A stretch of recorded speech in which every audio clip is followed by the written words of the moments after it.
અમદાવાદમાં દિવસે ને દિવસે મચ્છરોનો ઉપદ્રવ વધી રહ્યો છે, જેના કારણે હાલ રાજ્યમાં મચ્છરજન્ય રોગો તેમજ પાણીજન્ય રોગો વધી રહ્યા છે.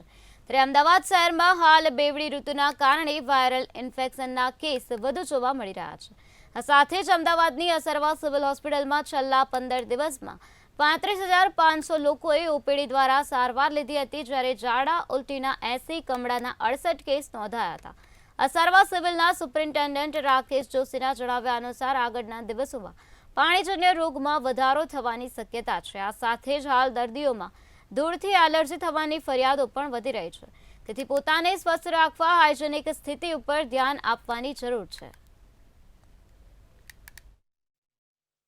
એટલે અત્યારે આપણે જોઈએ છે કે છેલ્લા 2-3 દિવસથી ફરી પાછો ગરમીમાં વધારો થયો છે ને એના આગલા અઠવાડિયાની અંદર જોઈએ તો ઠંડીનો ચમકારો પણ હતો અને ફરી આપણે હવે ઉનાળા તરફ જઈ રહ્યા છીએ. એટલે આ જ્યારે ટ્રાન્ઝિશન ફેઝના જ્યારે સમય આવતો હોય છે ત્યારે ખાસ કરીને એવા દર્દીઓ, જેમ આપણે હંમેશા વાત કરીએ છીએ કે એલર્જીક લોકો હોય એને એલર્જીક કન્ડિશનના દર્દીઓમાં વધારો જોવા મળતો હોય છે.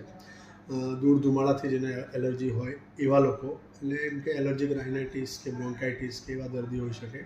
અને ઓવરઓલ જો વાત કરીશ તો ફેબ્રુઆરી મહિનામાં 4 ફેબ્રુઆરીથી ગઈકાલ સુધીની ઓપીડીનો આંકડો જોઈશું તો 35,000થી વધારે લોકોએ ઓપીડીની અંદર સારવાર લીધી છે અને 4,000થી વધારે લોકો એ દાખલ થઈ અને સારવાર લીધી છે.